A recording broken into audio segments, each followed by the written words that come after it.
D'accord, nous sommes très, très heureux de pouvoir vous voir d'entrer sur notre plateau, et surtout pour répondre à vos différentes questions que vous avez pu poser sur notre page.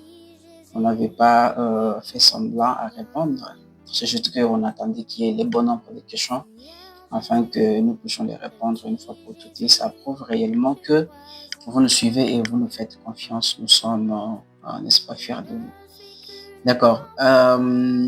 La première question ou la deuxième et troisième question, c'est de savoir d'où vient Jésus-Christ. Donc, il y a un frère qui a posé sa question. Il demande là où Jésus-Christ vient. Donc, avant de venir sur la terre, nous allons essayer de pouvoir répondre. La deuxième question, pourquoi dit-on que Jésus-Christ est le Fils unique de Dieu? Donc, il est unique, pourquoi? Ok, c'est la deuxième question. La troisième des questions, que signifie un disciple de Jésus-Christ? Alors, en toutes vos questions, nous vous prions de pouvoir nous suivre volontiers afin de pouvoir répondre à toutes ces questions. D'accord, c'est tel que mon collègue vient de le dire. On est là pour répondre à toutes vos questions qui vous posez, souvent à travers la technologie. Alors aujourd'hui, on va vous donner des réponses. Nous allons commencer avec notre première question qui dit d'où est-ce que Jésus-Christ il était avant de venir ici sur la terre? Ou soit d'où vient Jésus-Christ? Je vais vous répondre avec une écriture qui se trouve dans la Bible que nous connaissons tous. C'est dans Jean chapitre 3 et verset 16 qui dit car Dieu a aimé le monde qu'il a donné son Fils, Jésus-Christ, afin que quiconque croit en lui ne périsse point, mais qu'il ait la vie éternelle. Donc, dans cette écriture, on nous a dit que car Dieu a aimé le monde qu'il a donné son Fils, Jésus-Christ, afin que quiconque croit en lui ne périsse point, mais qu'il ait la vie éternelle.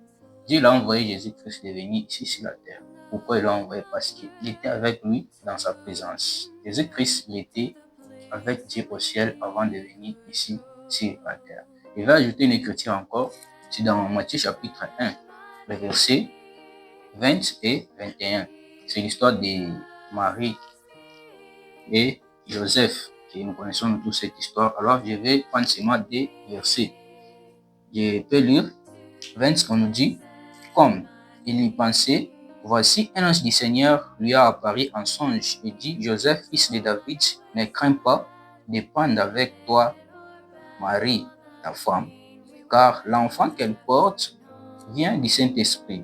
Elle enfantera un fils et tu lui donneras le nom de Jésus-Christ. C'est pourquoi c'est celui qui sauvera son peuple de ses péchés. Ouais. Cette écriture, c'est lorsque Jésus-Christ, Dieu il avait envoyé un ange pour avertir à Joseph que Jésus-Christ va venir.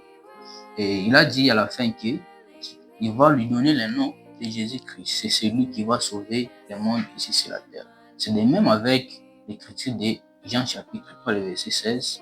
On a dit, quiconque croit en lui ne périsse pas, mais qu'il ait la vie éternelle. Donc Dieu a envoyé Jésus-Christ de venir ici sur la terre pour devenir notre sauveur, notre rédacteur. Donc Jésus-Christ était au ciel avant de venir ici sur la terre. Dans les plans divins de notre Père Céleste, je pense qu'il avait déjà prévu pour la personne qui devait venir pour sauver le monde, qui était Jésus-Christ, le Fils unique de Dieu. Alors, pour répondre à la deuxième question, pourquoi dit-on que Jésus-Christ est le Fils unique de Dieu? Il est le Fils unique de Dieu parce qu'il est né d'un Père spirituel et d'une mère mortelle. Et lorsqu'on parle de mère mortelle, on voit, comme mon collègue a donné une écriture dans le livre de Matthieu, Marie, à qui elle avait reçu l'ange pour lui annoncer que la venue de Jésus-Christ. Alors, le Père spirituel, c'est notre Père céleste. Donc, on comprend que Jésus-Christ a été conçu par le pouvoir du Saint-Esprit. Alors, nous allons essayer encore de répondre à la troisième question qui est que signifie un disciple de Jésus-Christ. Comme mon collègue l'a dit, un disciple de Jésus-Christ, c'est quelqu'un qui s'efforce toujours à suivre les commandements du Seigneur, de suivre toujours les mêmes pas, de faire les choses telles que le Seigneur lui-même a fait quand il était, n'est-ce pas, dans la condition mortelle. D'accord, c'est ce que mon collègue vient de parler concernant un vrai disciple de Jésus-Christ. Donc, un vrai disciple de Jésus-Christ, c'est quelqu'un qui il est en train de suivre Jésus-Christ. Si vous êtes en train de suivre Jésus-Christ, vous êtes en train de suivre ses pas, Et vous êtes en train de faire tout ce que Jésus-Christ il était en train de faire ici sur la terre. Là, ça prouve que vous êtes un vrai disciple de Jésus-Christ. Dieu nous aime et il est notre Père céleste. Et Jésus-Christ, il est son Fils, il est notre Sauveur. Si nous croyons en lui, nous aurons la vie éternelle. Nous allons prendre la dernière question qui nous parle concernant aussi les livres de Mormon. Qu'est-ce que ce livre, n'est-ce pas, nous parle réellement? Donc, les frères disent, nous parlons toujours du livre de Mormon. Qu'est-ce que les livres de Mormon enseignent?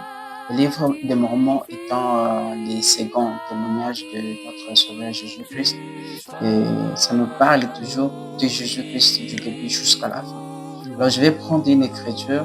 Je vous prierai de pouvoir aussi la lire lorsque vous allez ouvrir votre livre de Mormon dans le livre de 2 Néphie, chapitre 25, verset 26. On dit ceci, comme vous avez pu poser votre question.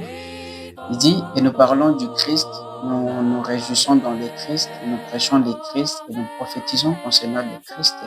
Et nous écrivons selon les prophéties afin que nos enfants sachent vers quelle source ils peuvent se détourner pour obtenir la rémission de leurs péchés. Donc, ce livre du début jusqu'à la fin, ça parle toujours de Jésus-Christ. Et tout ce que nous pouvons faire dans notre vie est centré toujours sur Jésus-Christ. Je sais personnellement que toutes ces choses sont vraies, que nous avons pu au moins répondre à toutes vos questions. Nous vous prions de pouvoir encore ajouter vos ajouts, ajouter encore vos commentaires afin que nous puissions vous lire. Et s'il y a des questions, prions de pouvoir toujours nous multiplier sur notre page.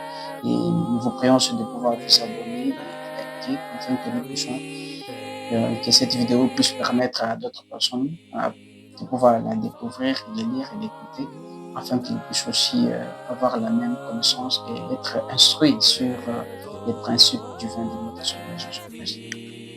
Bye.